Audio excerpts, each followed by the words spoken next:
May these images and words be the map that guides your journey, revealing paths of love and understanding.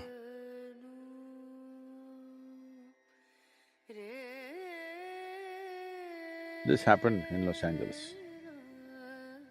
Our cardiac surgeon drove his… he was little fascinated with this Ford Mustang. That was his car, and he was little excited about it, and one day it started coughing a little bit. So he took it to the local mechanic and said, "Some problem, please fix it." He said, "Yeah, doc, come tomorrow morning, it'll be ready." The doctor, before going to work tomorrow morning, he went there, but it was not ready. So he said, "Okay, come in the evening, it'll be ready." He came in the evening, it was not ready. He said, "What's the matter? You said morning, I came. You said evening, I came, what is the issue?" And the mechanic was in that kind of mood. He said, "See, you're a heart surgeon, you also fix engines, I also fix engines. How come you're paid 10 times more than me?" So the doctor looked at him and said, "Try to fix the engine when it's running, let me see." So human life and human body needs to be fixed when it's running, otherwise it's meaningless. All right, you're going to postmortem what's the point of that? We need to fix this body when it's running. If you want to fix this body when it's running, you must understand, because we're talking about something related to digestive process, these are the stages of this: ingestion, putting something inside; digestion, assimilation, excretion. These are four dimensions of food and the whole process. Ingestion, digestion, assimilation, excretion. Ingestion is happening in today's world just about any time, wherever they are, sitting, standing, any time of the day or night, people just eat because there's so much food. It was not like this ever in the history of humanity. But unfortunately, fortunately there is a lot of food. Unfortunately, people don't know when to eat, when not to eat. As there are cycles in time, see, we know time only by cycles. If the planet spins one like this, one spin, we say it's a day. Otherwise you wouldn't know. If the moon goes around, we say 1 month. If we go around the sun, then we say 1 year. So our idea of time is essentially cycles. Our birth and death is also a question of cycles. Only because our mothers' bodies were in sync with the cycles of the moon, we are even born, otherwise we wouldn't be born. So our whole physical existence is cyclical. The entire spiritual process, we could go into that if you wish, essentially is significant because it's not cyclical. Because cyclical means you're going in circles. If I say you're going in circles, what does it imply? You're in a loop. You're not getting anywhere. Yeah. Usually if I leave you in desert where here there are some mountains, if there are no features, it's just sand, then people end up going in circles. That means you're not getting anywhere, that means you're lost. So the moment you are completely identified with your body and your psychological structure, you will start going in cycles. So in India, it's… in the yogic culture, it's very, very clear, this is called as samsara, that means cyclical life. So cyclical life, as good a merry-go-round it may be, if you arrange it well, it's a good merry-go-round, but you're not getting anywhere. Children can enjoy a merry-go-round. If all the adults are sitting in the merry-go-round and going round and round thinking they're traveling, oh, very tragic, isn't it? So that's what happens. So the body is a cycle. These cycles are very connected with the planetary cycles, with the moon cycle, with the sun cycle, everything. Lunar cycle, solar cycles and the earth cycles are very important for the body. If one has the necessary awareness, they could observe on which day your body doesn't need food. Every other creature knows this. Unfortunately, human beings have forgotten because their thought process or their silly mind has superimposed every other sense they have in their system. If you observe your system, you will see on a particular day, you don't feel like eating. That day you should not eat. But no, you're at your friend's house, there is a party, you stuff yourself, even if your body says no, you stuff yourself. You see all the animals, even if you have a dog at home, on a certain day he refuses to eat, both dogs and cats. Have you noticed this? He will go and eat some blades of grass if it's available and puke and cleanses himself, because he's conscious that ingestion is continuously happening, but digestion and excretion is not as efficient as ingestion. Ingestion is happening compulsively, but other parts need to work. Other dimensions of digestive process needs to work. When we say digestion, digestion happens in the whole alimentary canal, not just in the stomach. And assimilation also happens across the entire alimentary canal. Now, excretion doesn't happen only through the alimentary canal, excretion needs to happen on the cellular level also. Impurities gather over a period of time and you become dense both in body and head. If you don't cleanse yourself, then it'll pile up over a period of time. We call this karma, because when it piles up, it determines the way you think, feel, understand and experience life. People may not realize this, but they will think, this is how I am, this is my nature. This is not your nature, this is the way you messed yourself, all right? So this cleansing process, one important thing is to give a break for ingestion. Because other systems are largely involuntary, you can stimulate them, but they're involuntary, they're functioning. Ingestion is a voluntary process, though unfortunately for most people it's become compulsive. It should be a voluntary process, that is, I eat when I want to eat. When I decide I want to eat, I will eat. My hand doesn't decide when to eat. If there's anything, people are doing this all the time. I relate. I think if we leave a bunch of good chocolates around you, your hand will eat, not you. So ingestion should be a conscious process. To bring this consciousness, there are many methods. One is fasting. Simply denying yourself food and water could cause damage to the system. You must support it with the necessary practices. If you have the necessary practices, the need for food will come down. See, our energies are not coming only from the food that we eat. The sunlight, the air, the water, actually, if you… in the yogic sciences, we say, if you really keep your system well, 60 to 70% of your energy should come from these three factors: sunlight, air, water. Another 40% should come from the food that you eat. So naturally, amount of volume of food that you eat will compress. I must tell you about myself. When I was young, I'm a big eater. I never became big because my activity was immense. But today what I eat is actually 1/10 or less than 1/10 of what I used to eat at that time. From the age of 19 till now, I'm still the same weight. What I was at 19. Only thing is, at that time, all the weight was on my shoulders. Now, because of this gravity continuously working on me, kind of pulled it down a little bit. But I kept myself up. So fasting as a process must be done with necessary understanding. If people don't have that awareness, in India we fixed the 11th day of the moon cycle, you must fast. If you're not able to fast, you go on something very light, it's called palhar. That means you go on fruit diet. Because fruit is a substance which is over 90% water, and you must eat water, not drink water. This is the yogic science. As far as possible, you eat water. You always be conscious about the food that you're eating, what is the water content. Like a South Indian meal, if you eat, a cooked meal I'm talking about, if you eat, very easily 60–70% water. In fact, more. In some of the foods, it's much more. But now the food that you're eating here, you're eating bread, which was baked a month ago probably. Is that minimum?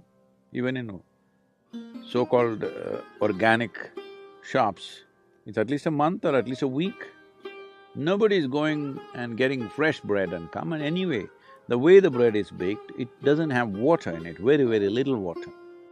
So of course you're compensating that with a bucket of Coca-Cola or something like that. Right? Yeah. I said a bucket, A not bucket a is a good amount of Coca-Cola. Where is this big? Yeah. But that doesn't work like that. If you drink any liquid along with your food, the acids that are necessary for digestive process will get diluted. Your whole digestive process gets inefficient. Because food when it goes in, if it contains water, it assists. But if you put any liquid on top of it, you will see the food will remain in the stomach bag for too long. We are very concerned about this always in the yogic culture and life, that we don't want food to remain in our stomach bag for more than 2.5 hours maximum. In 2.5 hours' time, it doesn't matter what I've eaten, how much I've eaten, it must go into other parts. If it remains there, it makes you dull. It makes you lose your sense of perception. The level of perception, the keenness of perception is lost, which you notice if you eat food without Coke or coffee or tea or anything, you feel dull. It kind of pulls you down. Whole lot of people have developed a culture around it, after lunch they have to sleep. It's like you went to the gas station, you fueled up, then you can't start the engine because there is gas in the tank. So that's what it means. So, to ensure that digestive system is in full process, because for most of the chronic ailments that people are suffering today in the world, the headquarters is in the stomach. Yes. For a lot of people it's shifting to their head, but largely headquarters is in the stomach, what they eat and the way they eat. So in this way they eat, one simple thing to bring discipline is, maybe 1 or 2 days in a month, you go on much lighter foods which are very simple and easy on the body. If you can just thrive on water or just a little bit of lemon and water or lightly honey-laced water, it will help, but if it's not possible for you, maybe a fruit or something, which is very, very light on the system. The idea is to give digestive process and assimilation process a break so that rest of the body begins to excrete. On the cellular level, it must throw out all the impurities.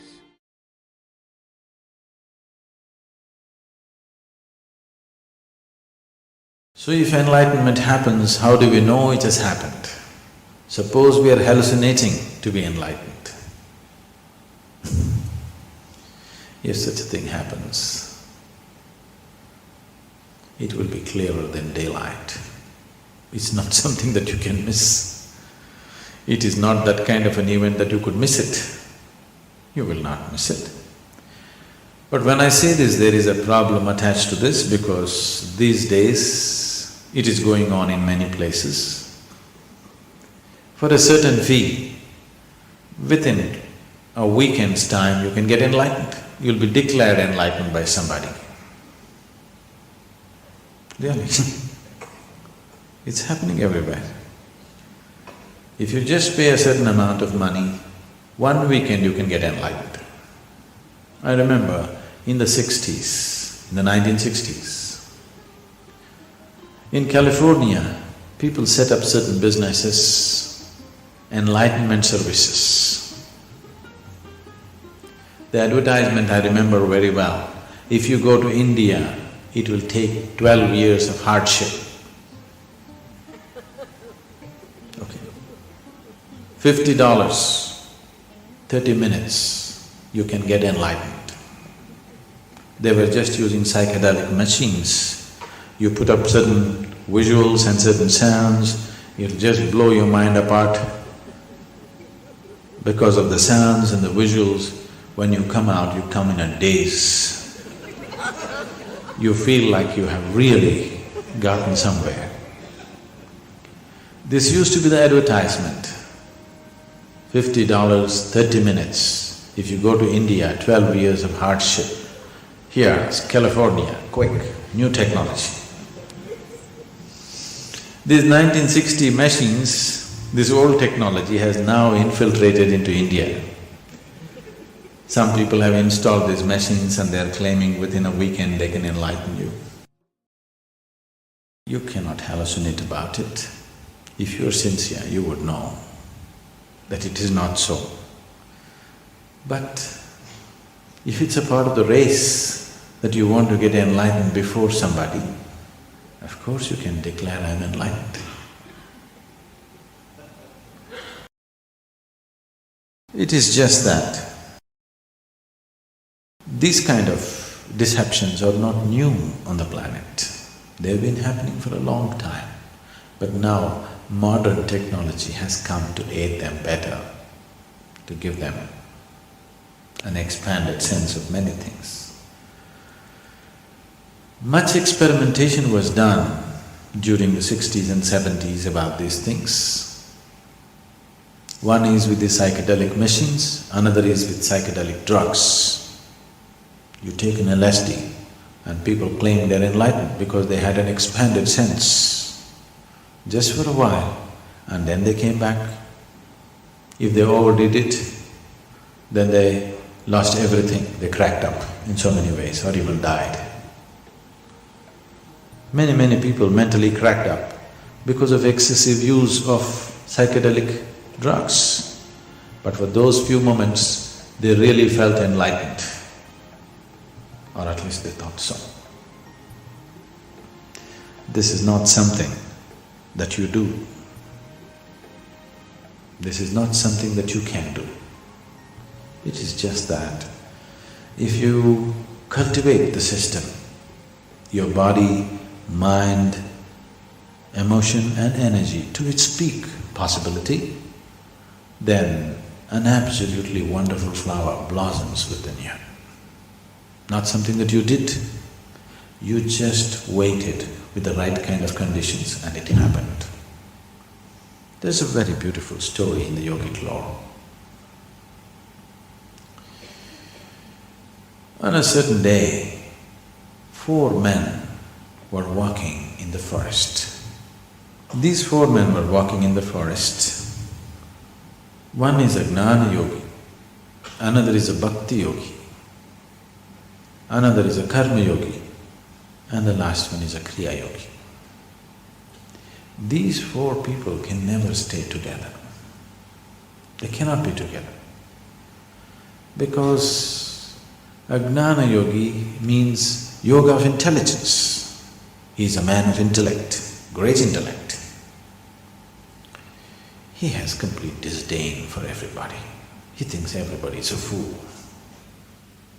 Especially these bhakti yogis who are doing Ram Ram or whatever, in his mind they look like utter idiots. He can't stand them. Isn't it? Do you think? Could that man stand bhakti yogis? No, he wouldn't stand. He just can't tolerate them. Bhakti yogis, people of devotion, they have pity for everybody. Because when God Himself is here, you're doing all this mental circus and physical circus. It's just stupid, isn't it? Just hold God's hand and walk into heaven. So bhakti yogis have pity for everybody, for all the foolishness that they're doing. Karma yogis think all these other people are just lazy people. Because if you want something to happen, you have to do it. Because they're lazy and unwilling to do what they need to do, they have invented all these other yogas. Because in the world, if anything has to happen, you must do it, right? Action. These are yoga of action, karma. Kriya yogis have utter disdain for everybody because after all, the whole existence is energy. Unless you transform the energy, how will anything change? Where is the possibility? So, these 4 people can never be together. But today they were walking together.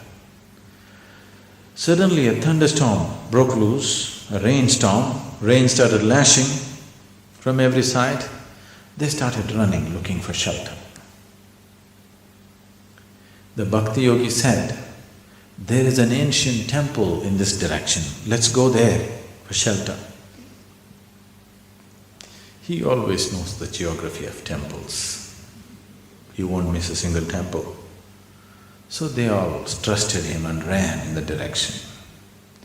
Then they found an ancient temple where the walls had collapsed long ago. Just a few columns and a roof was there. And in the center, there was a deity, God's image. They ran into this place, not because they were seeking God, not in any kind of love for God, just to escape the rain. They ran in. And then they stood there for a while. Then they found the rain started lashing from every direction. Wherever they stood or sat, the rain was getting at them. So the only place where they could sit was around the deity. So all four of them just hugged the deity and sat. Not because they have fallen in love with God, simply to escape the rain. Suddenly, God appeared. In all their four minds, the same question, why now?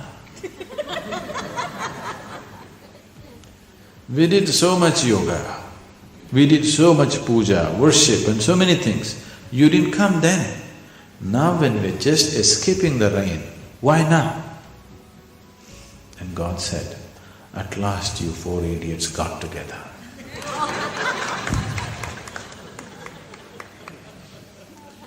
Without these four things getting together within you, your head, your heart, your hands and your energy, unless it all falls into place, unless all of it reaches its peak, it will not happen. And if it happens, is there any chance that I may not notice it? There is no such thing. Even if you're blind, you know the sun has come up, isn't it? Yes? Even if you're blind, you still know the sun has come up because nobody can miss it. It is not a small event that anybody can miss. You may not know whether you're born or not born, but if you get enlightened, you will know. It's much bigger than that.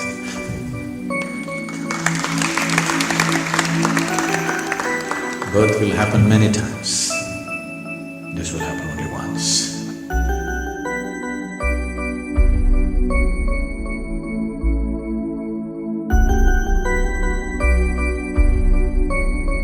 We appreciate your presence and active participation. Let's continue this journey together, exploring new horizons and sharing our light with the world.